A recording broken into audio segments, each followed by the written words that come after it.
tell that he's 3 years old because of his size. He's a little over 3 feet long, and alligators typically do grow about a foot per year until they reach about 6 years old and 6 feet long. Then it slows down and they don't grow quite as quickly, thank goodness, because they live an awful long time.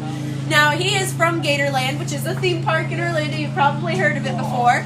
That's where he was bred, hatched, and raised. And that is where Benji's going to live for the rest of his life. So he's not going to be released into the wild because he's not a wild alligator. But the good news is that when they're living in captivity and being cared for with lots of love, they can live a very long life. They can live well into their 80s and 90s, sometimes even into their hundreds. Now, in the wild, they don't live quite as long just because there's no one looking after them. They've got to fight for their food and their territory. The men happen to get in fights over their ladies, and certain times of the year, they have to hide from their human hunters as well, but they still manage to live to be about 50 to 60 years old in the wild, and that's a pretty decent lifespan.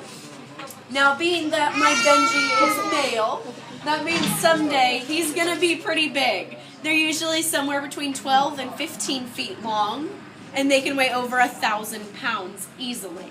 They are absolutely massive animals. Now, the females are a little bit smaller. They only reach about 10 feet at the very most. But what she lacks in size, she does make up for with attitude. You know how that goes. But I promise, they aren't just angry for any reason. They're just very